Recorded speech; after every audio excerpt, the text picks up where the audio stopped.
This gathering was important to me because Chris is a former Hospice East Bay volunteer, and he was a very dear person for us, incredibly dedicated as a volunteer, served many patients, also helped in bereavement and with our tuck-in program.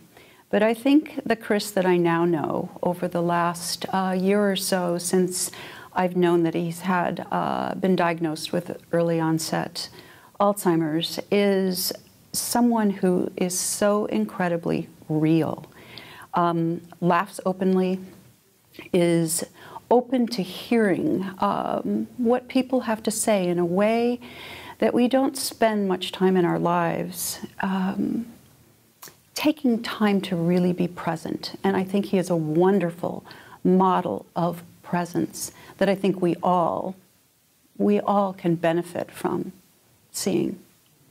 And maybe it's a little catching to be around him. So I am really grateful to know Chris.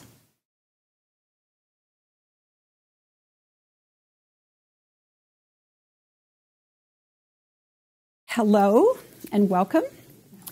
It is always so uplifting to see all of you, and it is uplifting to be able to offer you enrichment on topics that hopefully will benefit you as you are with your patients and supporting your own loved ones.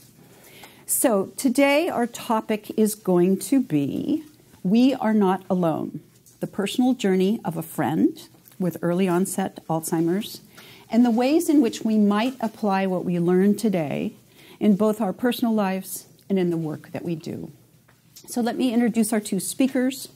Chris Hannafan is a former Hospice East Bay volunteer. He is here to share very generously his experiences with his disease and reflections that he has had since being diagnosed with early onset Alzheimer's.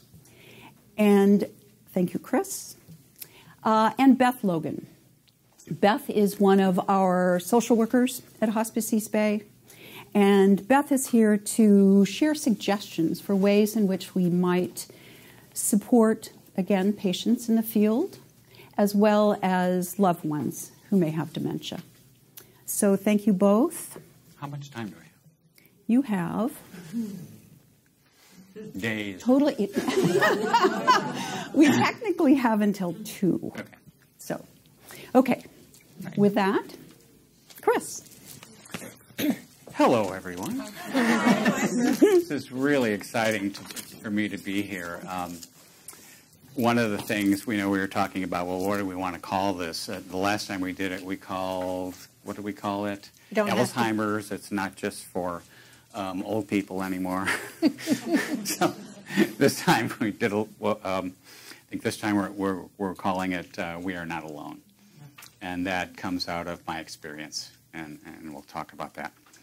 And it's just great to be with you folks. I was in hospice for 3 years, and mostly with patients, and also with something called the Bridge, working with kids. Couple other things too, and so it's just to be able to be here in this. It's just so. I like it. It's so warming. So what I'm going to do is talk about my diagnosis. How I found out what was going on. I'm going to talk about. Some of the fears that people have in general. I'm going to talk about, my favorite part is what's called Welcome to the New World. And then at the end, I'm going to talk about some of the struggles that I have now, just so you can get a... So we'll start out. So I'm 66 years old. I was born in Chicago, Illinois. It's not really important, any of it. I was working in tech for 30 years. And so what happened to me first was I was working for Oracle, and I was in a job that I really didn't want any part of.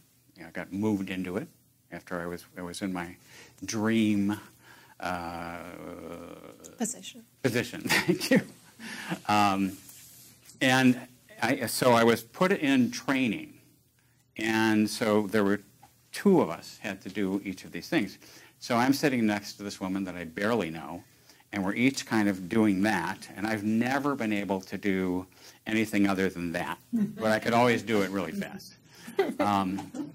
So here we're starting to do something, and all of a sudden I looked at the keyboard and I couldn't find things anymore. It was the letter Y. And that, to this day, I have a hard time with all of them, but especially Y.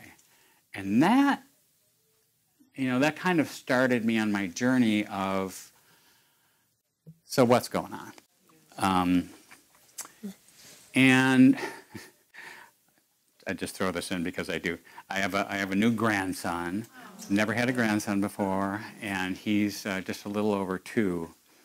And one of the first things, just recently, he comes up with this new thing. His most recent thing is, "What's happening?"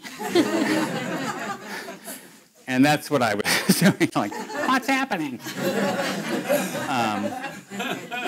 So that started me on a, kind of call it a journey, which began with going to Kaiser, and I think once every month, about 70 people come, and they tell you, here's what this is about, and then you can say, if you want a private, whatever, well, we can do that. So I said, please. And so I then next I had a woman who just gave me a very quick, I think it was like 10 minutes or something, 15 minutes. I didn't do real well on that. One of the things that I, to this day, I probably could never do it, is to draw a clock. Oh, yeah, the old clock. The old clock, yeah. No clock for me. So I was given a diagnosis of mild cognitive something or other. Impairment. Impairment. Oh, yeah, that's not whatever. And so for the next, I think it was about a year and a half, I went with Kaiser, so the woman that I was working with, she said, well, we have to take away every possibility before we can diagnose you.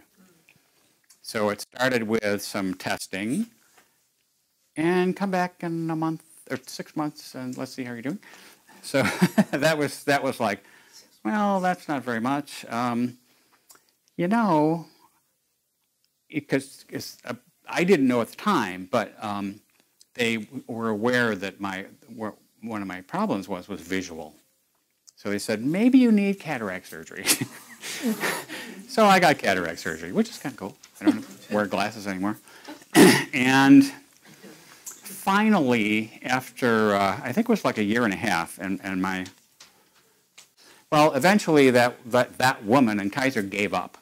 And I think what happened was she found out that I had a very interesting diagnosis of Alzheimer's. And so that changed everything.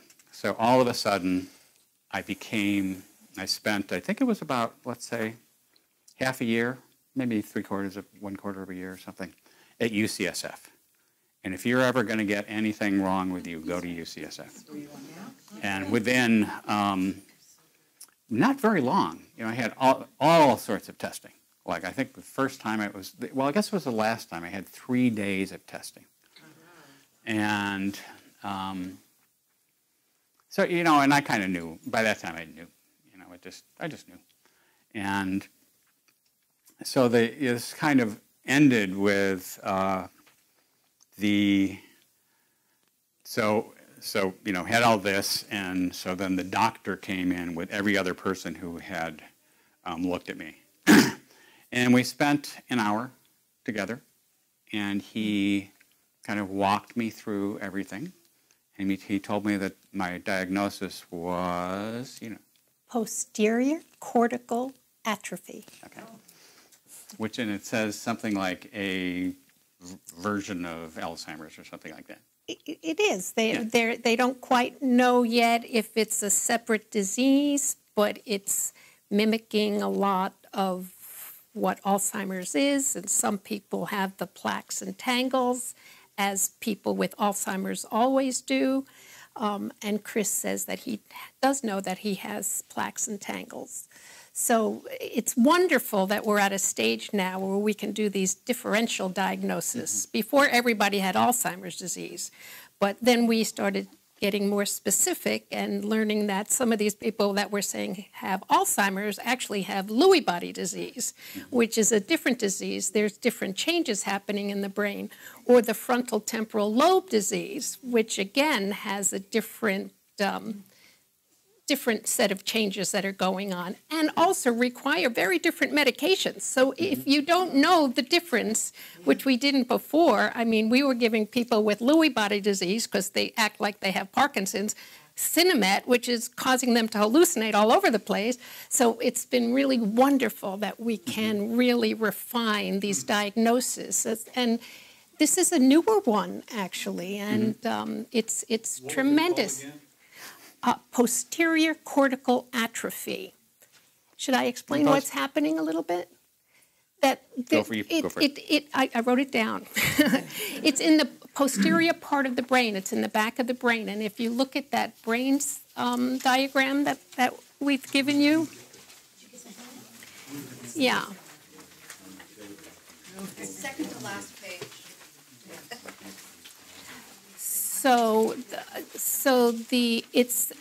It involves the outer layer of the brain, or the cortex, and specifically the posterior part, which is back by where the occipital lobe is, and that's where Chris is saying his changes are occurring in that lobe with his vision. Spatial relationships is really big. When they ask you to draw the clock, it's actually a spatial relationship thing, like how are the numbers in relationship to each other, and that's really hard to figure out. That's why people often have their car keys taken away, because of the visual spatial relationships. You know, if you're in a car with somebody who has dementia and they go 50 yards beyond the stop sign and they swear to you they stopped at the stop sign, that's because that is what they're seeing. Or if they don't want to step into a bathtub because all they see is a big black hole going way down there, it makes sense. That's why it's so important to know what parts of the brain are affected, because that is going to dictate, in many cases, behavior or anxieties or depression. When I was growing up, there wasn't Alzheimer's. There was just dementia. It was just you got old and you had dementia. Now, is Alzheimer a section of dementia? Are there other kinds of dementia? Dementia is a symptom. It's not a disease. Okay, dementia is a symptom of many diseases. Okay. Alzheimer's all the time. Parkinson's, maybe 40% of the time the person will have dementia. Lewy body. Frontal lobe. Thank you. So dementia is not a diagnosis. Got it. And it's important to get these accurate diagnoses because it really helps understand the changes and what to anticipate. Some people can have, and Chris went to one of the Alzheimer's research centers, and there are 11 throughout the state of California, and they're superb. They have like 98% accuracy in their diagnoses. And those were the people who were able to do the differential diagnosis for Chris. And I would assume it helps you to know what you have, does it? Or, oh, yeah. Oh, absolutely. Yeah, and know what your changes will be. Right. So you're at UCSF. I'm at UCSF. And I want to mention that over time, as I talk to other people who were diagnosed, I'm hearing things like a doctor looked at me for half an hour and said, "You got it." It's just horrible stuff. You know, with not even doctors who are doing this, and there's a number of people who then came into UCSF and heard that. But it's just, you know, I just feel so grateful that I was able to get there. And I've gone back for so it's a research center, and they want to get as much out of me as they can. So I've had PET scans, all sorts of stuff, which is fine. So where were we? Diagnosis, and after that, and I think I'm okay with that. Something else I wanted to say about that, and I can't remember. It may come back. So I had that diagnosis, and my partner Debbie, she and I have been together for 20 years. Never married, separate houses. It works. Yeah. So, you know, we were coming home. So, you know, we just had this diagnosis. You know, I found out, you know, exactly what it was. You know, he told me a little bit about what it was. And, you know, you know, who knows, right? In any of this, nobody ever knows. So we were walking back, and I was, like, really shaken up. And, you know, I was just really upset, and I was thinking, like, oh, you know, what am I going to do? What kind of life am I going to have? And then started thinking, oh, when do I tell people about this? What does it mean? You know, this whole thing. So we were walking, I think we were in we walked around the reservoir, and then we were going out, and Debbie, you know, went into stores, as she often does, and she came out with, let's see, I have it, this. And what it says is, live. And there was something about that started to change everything for me. You know, it was just, it went from like despair to, this could be interesting. What does live mean? And, you know, I've spent my time since figuring out what live means.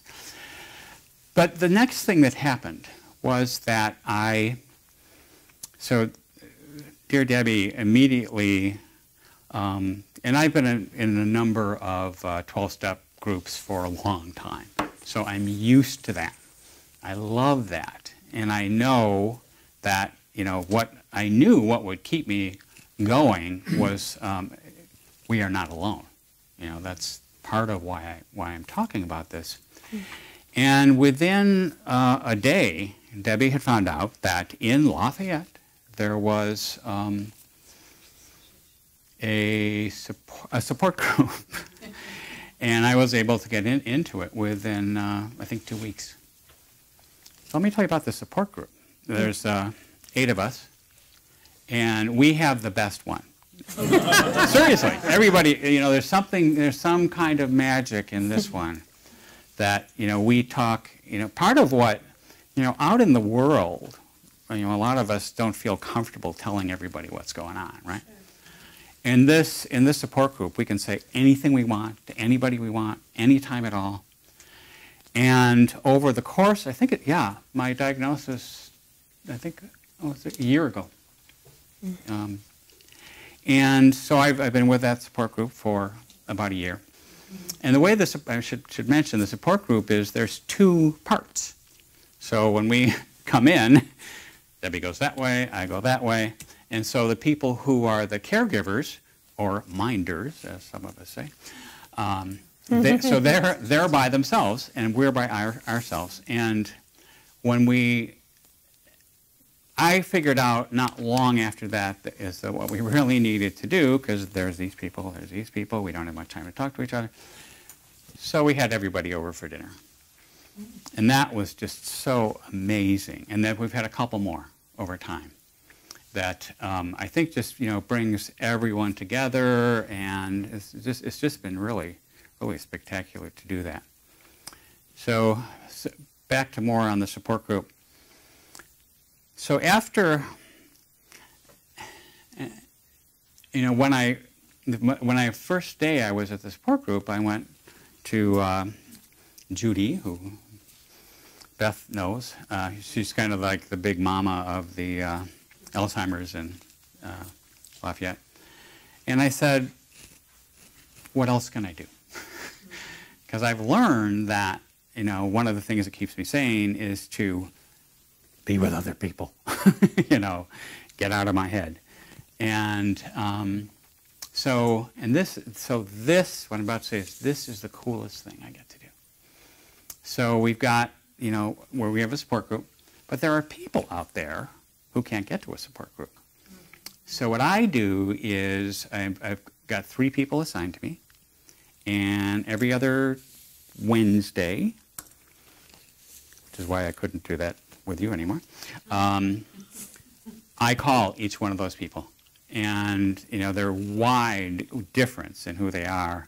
And it's just like, and it's called peer-to-peer, and that's what I like about it. It's not me telling people what to do. Mm-hmm.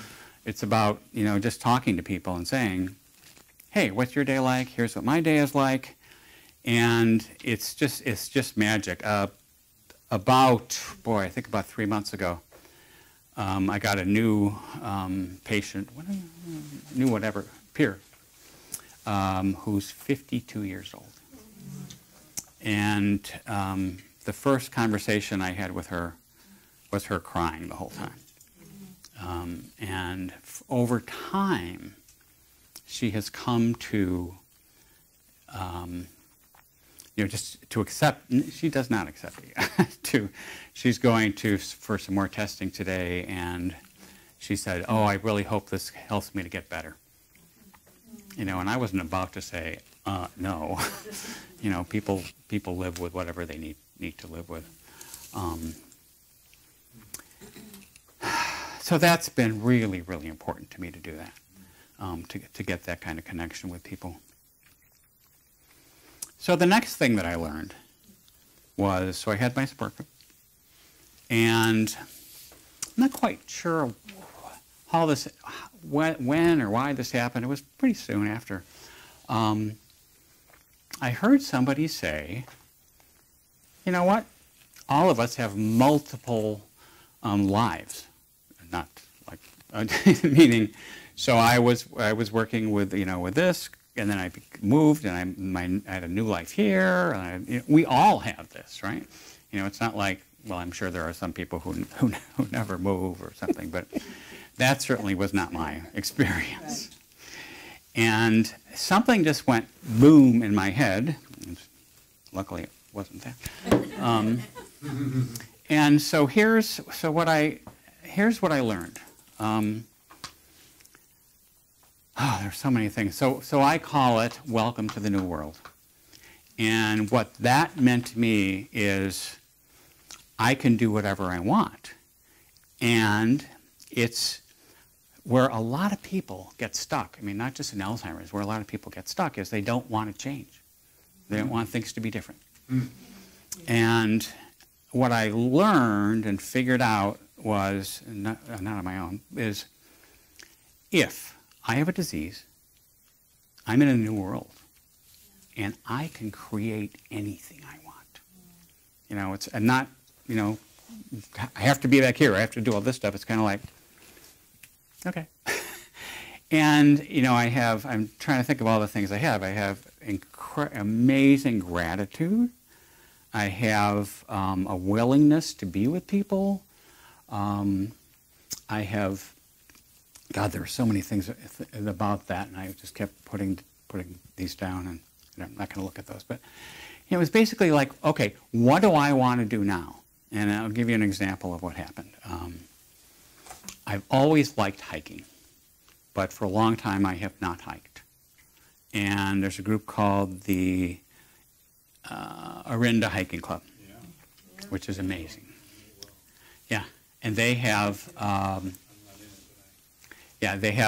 only do they have, so I was going on a lot of, you know, not one day, like, you know, six hours or something with them, and I loved it. And then somebody came up to me and said, you know, we've got an opening for something in October. And what it is you're going to the Grand Canyon, going to what else? The Monument Valley and Sedona. And I thought, oh my God, I really want to do this. And then I went, oh, I have to have a roommate. You know, they're going to assign me a roommate. And I had no interest whatever in having a roommate. So I just said no. And I don't know how long after that, maybe the next day, I just thought, what the? What is wrong with you? You know, how bad can this be? You know, it could be bad. Turns out to be somebody who's now one of my best friends. And, you know, so I think that's what's, I'm just so open to what can happen next. And, you know, keeping an eye out for, you know, people I can help. And, you know, just things that get me out of me. And that's been really special. And, you know, so after I did my big hike, starting about 6 months ago, I started thinking, where else can I go? And on the Orinda Hiking Club, they had just one place for Majorca. I thought, okay, I'll go to Majorca. And then I decided to go to the Canadian Rockies. My favorite place is Banff. So I'm going there with a friend. And I'm doing a couple other things, all within this world. June. And that's, you know, anyway, that's really cool. And I certainly would not have done that before. And I can remember that, you know, before I was diagnosed, I kind of remember that I spent a lot of time on the couch. And I was kind of like, oh, this is really comfortable. You know, and especially when I retired. I retired about 4 years ago, after the keystrokes. And so when I had before I had my diagnosis, I knew something was going on. And one of the, you know, there are all sorts of clues. One of the clues was, anybody here have to fill out things for their patients? that whole horrible thing. No offense, but I mean, yeah. So, you know, I even before I got my diagnosis, I started noticing some things weren't working. That was not working. I would spend like 15 to 20 minutes just to fill in one part. And it was, you know, and I went to Kay, and you know, and I was, you know, she helped me with it. But part of why I'm saying this is that I was afraid to go. I hadn't yet really decided that I wanted to, you know, for people to know. It took me a while. And I was also afraid that if I said, well, I have this disease, that, you know, I wouldn't be able to be a hospice volunteer anymore. Mm-hmm. But, you know, I think that was kind of a gateway into me to learn that it's crazy for me to try to do all sorts of things right now. It's just insane for me to try to do certain things. But, you know, so Kay helped me with that, and, you know, it also opened me up to saying, well, who should I talk? And that was a big thing for me. It's a big thing for everybody. I have somebody in my group has 2 children. I think they're in their 20s, 25, and she's been diagnosed for 2 years, and she still isn't feeling comfortable telling her kids. And that's not really terribly unusual. And, you know, that's not my experience. Once I got into, you know, just kind of saying, well, who do I want to be?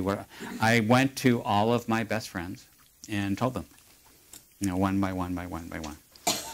And pretty much the response was, okay, fine, whatever.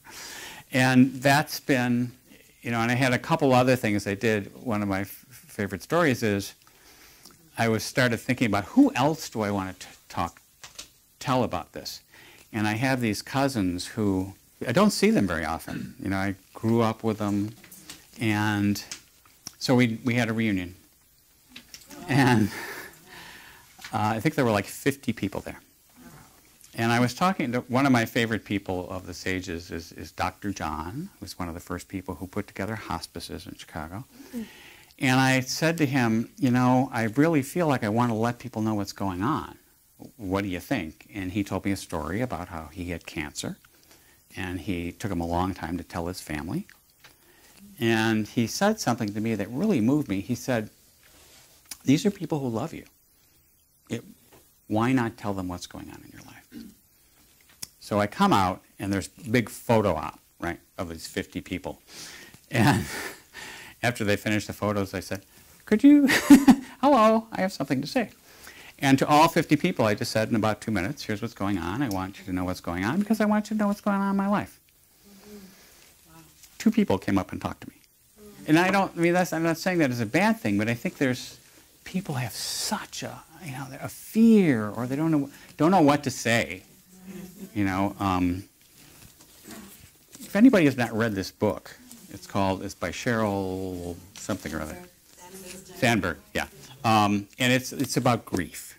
And it tells a lot of my story about what happened in grief. And the reason I was thinking of it is that there is a part in here where she talks about, people not wanting to talk about it. And, what that's like, and how, learning to ask people, I want to talk to you about this. Anyway, that's that. So I think I want to, I'm trying to think if that's everything I wanted to talk about. So what I want to talk about a little bit is 2 things. One is I want to talk about what's going on in my brain and how that impacts me. Second part is I want to talk about all the good things that have happened to me. So we'll start with that. So we were talking about driving cars. Somebody mentioned it, and I knew that I could continue driving, even though the doctor said, because they're required by law to send something to the DMV, and it took them a long time to come after me, as it were. And in case you're ever interested, you'll get a notice from them. The first thing is they sit you down and have a cognitive conversation to see if you can talk. And then the next thing is there's a written test. I failed my written test. I took my written test again, and I can never figure that word. I was successful. I passed. So then, I just love this. The next thing was the driver's test with a, yeah. Halfway through, he said, "Don't even think about it." Really? And if anybody has ever had this, you can have ticks. Right. If you get above 20, you're dead. Right. But because I said to him, "Is that what happens?" He said, "Yes. And there's 3 other things, and if you do any one of those, you're out." I did every 3 of those. And the real kicker was, he said to me, "Are you aware that when you go around, that you're going in the middle of the road when you do that? It's not like the curb." Mm-hmm. And I realized what I was doing. And I just had such an amount of gratitude. Because I could have killed somebody easily. I was going into the wrong lanes pretty periodically. So I don't have to worry about that anymore. So the part that I want to talk about is, no car. So what I have learned to do is to ask people for help. Jennifer picked me up.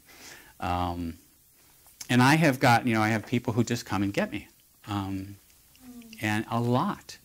And I've learned to, try to think of how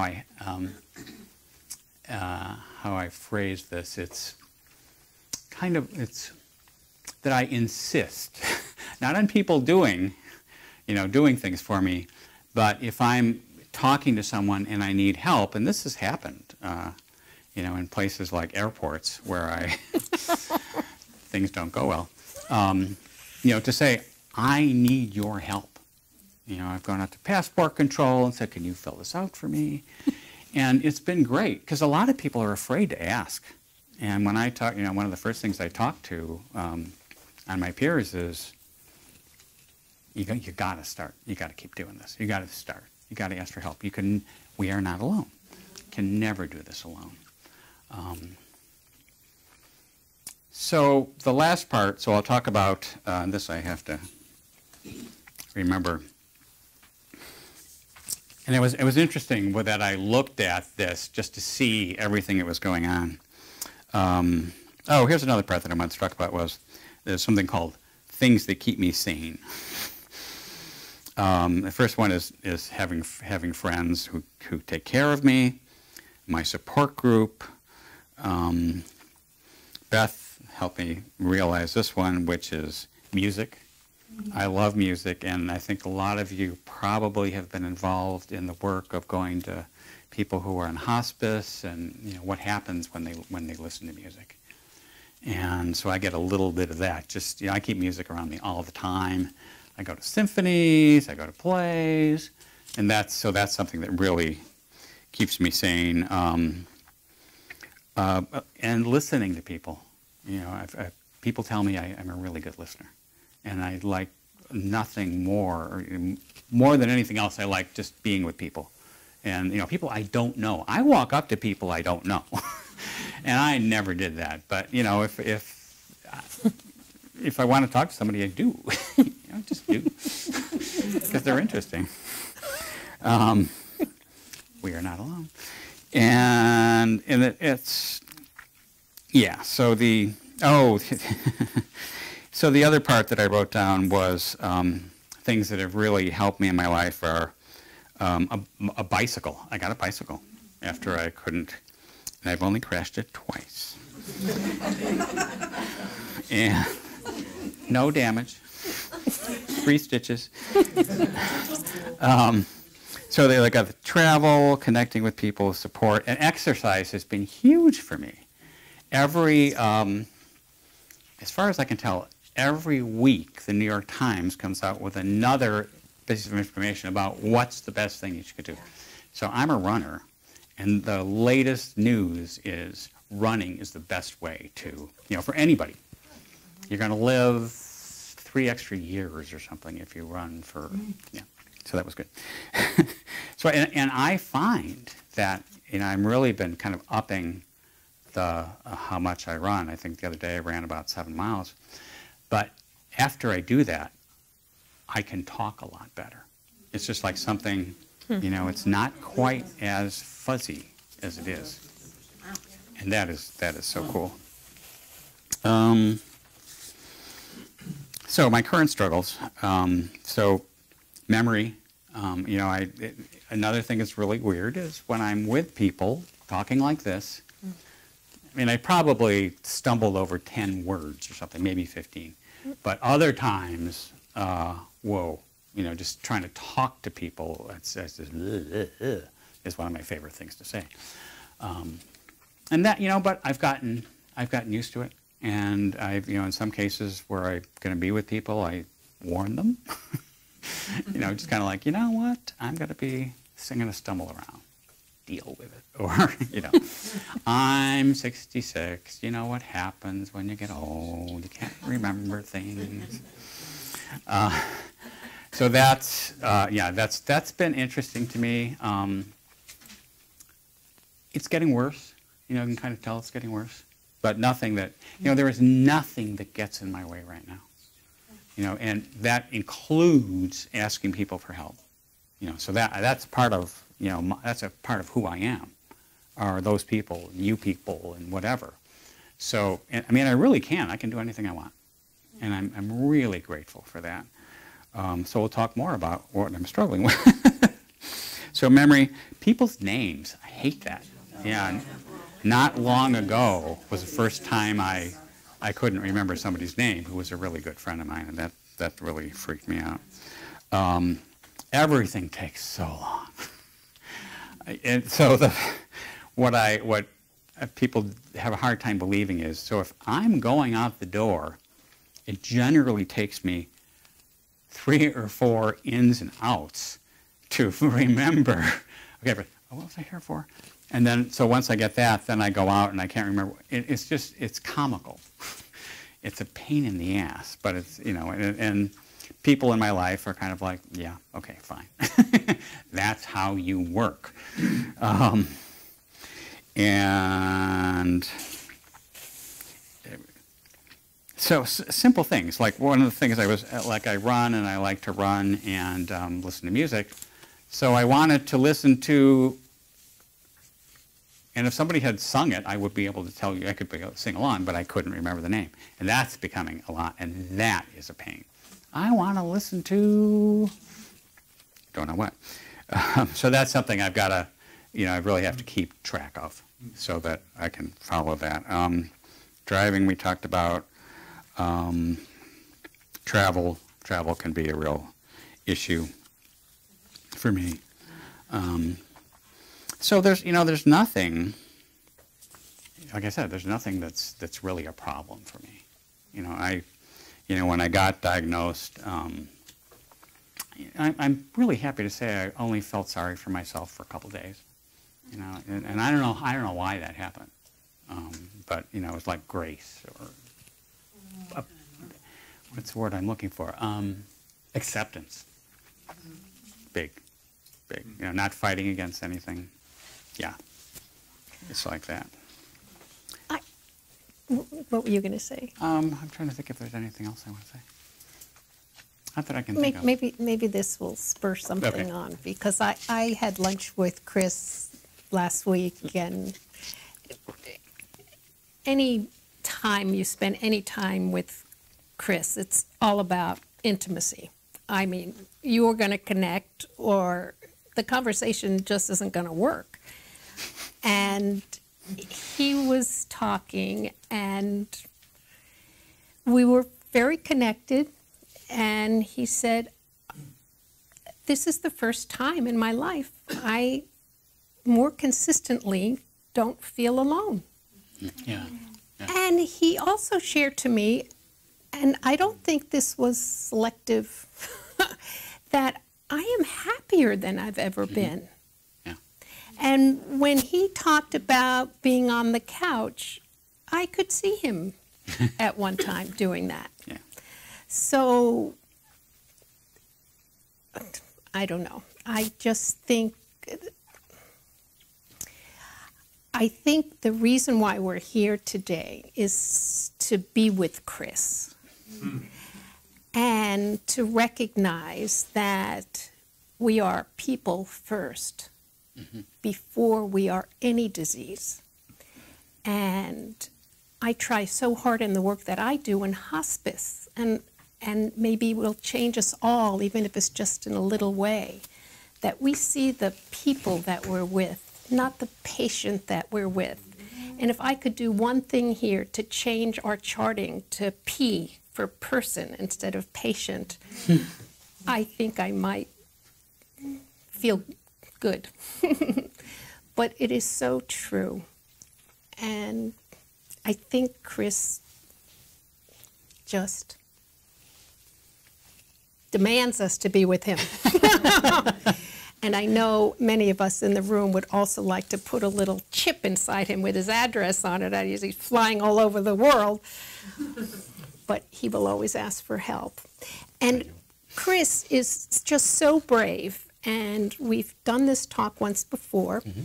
And I asked Chris if he felt comfortable looking into the future for himself and putting himself in a time where maybe a hospice volunteer would be coming to visit him.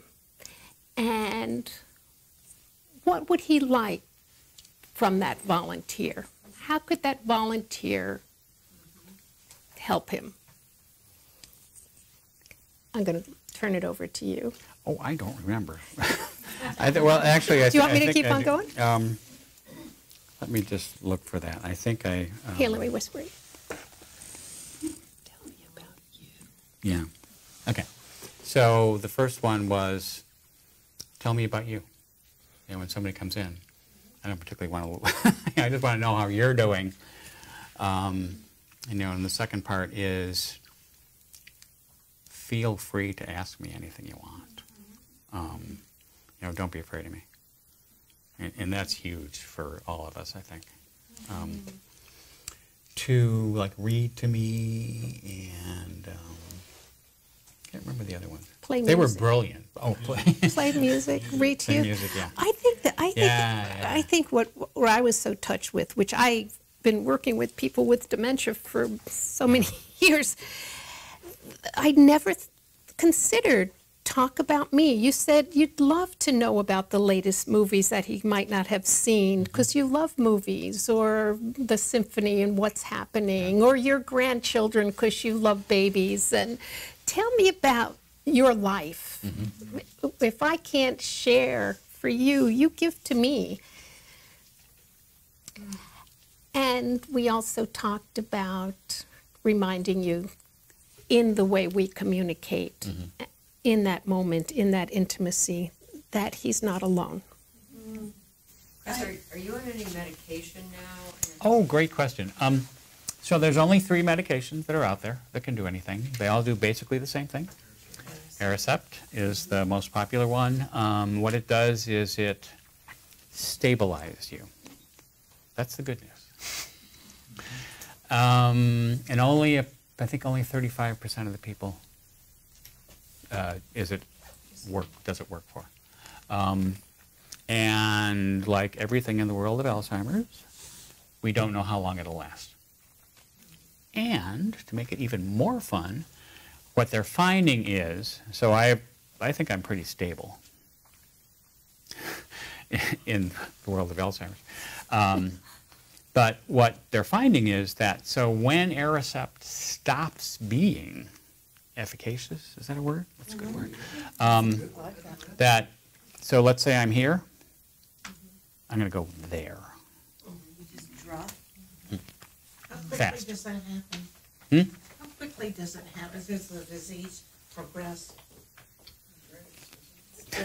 Yeah, it's different for everybody. Yeah. And it's very insidious. It comes on very slowly, and that's why it's hard to say, is this just normal, quote unquote, but it tends to show up first like with word finding, and then executive functioning, like balancing the checkbook, and like you had the problem with the numbers. And Aricept, yes, is very good for helping with memory, and it started in the early stages. That's when it's best, in the early stages. And they say it might only help with that memory for around 6 months, but people are staying on it for longer because they're finding it's beneficial in lots of other ways. Because when they take people off of it, then you see more agitation. So it depends on the person, but as my mother said, you never disturb a happy baby. Yeah. At one time, Medicare wasn't covering Aricept, and it was costing so much money for people. They wanted to get off, and they would see that there were other changes. And the other medication is Namenda? And then there's another one too. Exelon? Exelon.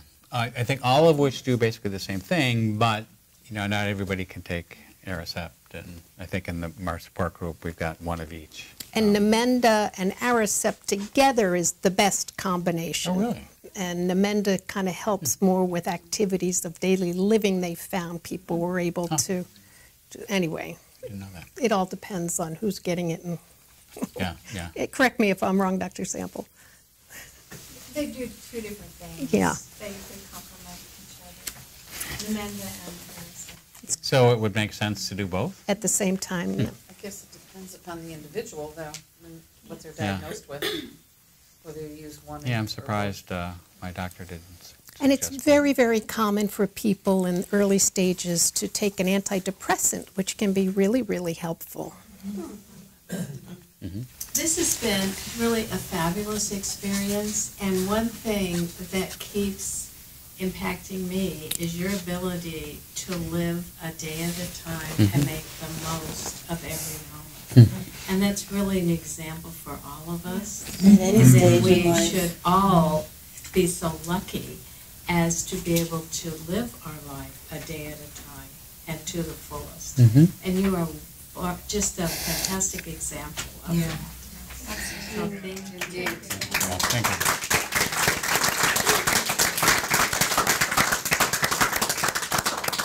sometimes when I've done a couple of these, and sometimes when I come in, I wanted to kind of facetiously say,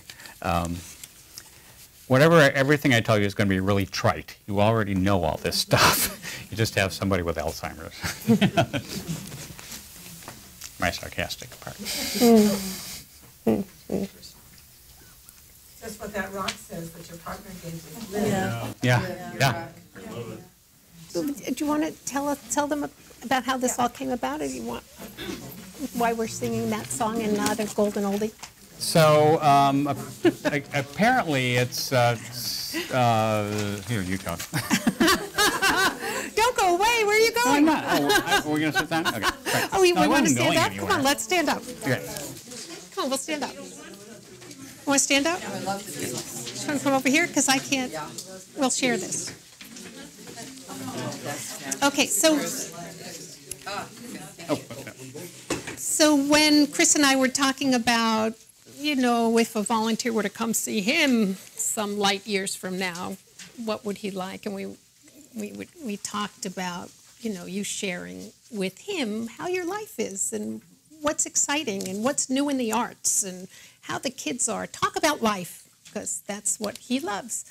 And then we talked about music, and music is also very important to Chris. And music, as you've probably seen if you're working with people with dementia, is one of the last things that they forget. I mean, it's pretty miraculous that people can retain tunes and words, and it's a wonderful way to make connection. It's a real heart-to-heart connection, which is basically everything Chris is talking about. How can we get to that heart-to-heart connection? Descartes says, I think, therefore I am, and now we're going to change that to I feel, therefore I am. How's that? Sounds good to me. So we were looking at music, and I said, "Oh, wouldn't it be fun? We have song sheets, and then we're looking at the golden oldies and recognizing that we're all getting older now, and maybe we need to update our song sheets." So I asked Chris who's his favorite, group, and he said the Beatles. Mine too. And the one he chose was just way too complicated. What was your favorite song? Oh, A Day in the Life. A Day in the Life. I know we weren't going to be singing that. So Chris said today, let's sing with a little help from my friends. Does everybody have a songbook? Oh, good. Yeah, and here we have one too. You probably know all the words. Well, yeah. Okay. Should I start? Sure. You going to do it with me? Yeah. What would you do if I sang out of tune? Would you stand up and walk out on me? Lend me your ears and I'll sing you a song, and I'll try not to sing out of key. Oh, I get by with a little help from my friends. Oh, I'm getting high with a little help from my friends.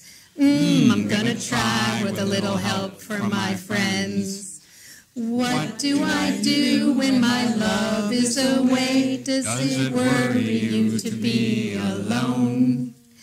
How do I feel by the end of the day? Are you sad because you're on your own? No, I get by with a little help from my friends. I get high with a little help from my friends. Gonna try with a little help from my friends. Do you need anybody? I need somebody to love. Could it be anybody? I want somebody to love. Oh, I get by with a little help from my friends. With a little help from my friends.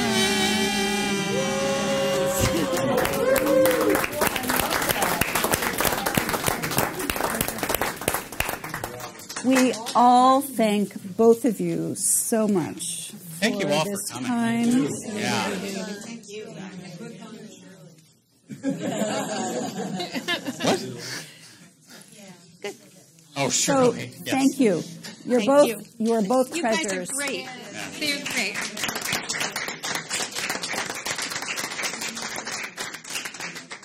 You good, baby? Yeah. This event is important to me for so many reasons. I think the first reason is that Chris is changing how we at hospice will connect with the people that we see. Chris teaches us that he will always be a person way before he's a disease. And I think it's just groundbreaking for us to reframe who we see by choosing a word that's going to make us want to connect with the people that we see every day who are dying. And that Chris kind of shared with us the importance of, or the lack of the importance of words, but of the connection and just not feeling alone. And I think we at hospice are challenged to do that every day. Every minute we're in the field to be with people and to be completely present and to let them know that they're not alone. And Chris's message about feeling less alone than he ever has in his life during this period of his life is not only refreshing, but exciting to know that there's hope for all of us, because we're all getting older and there's no cure yet. So thank you, Chris. I think this event was useful because it helps me to be able to tell other people that although I have the disease of Alzheimer's, I'm still living and loving. And I really like to send that message to people. And I also do it because I just love being with the people here.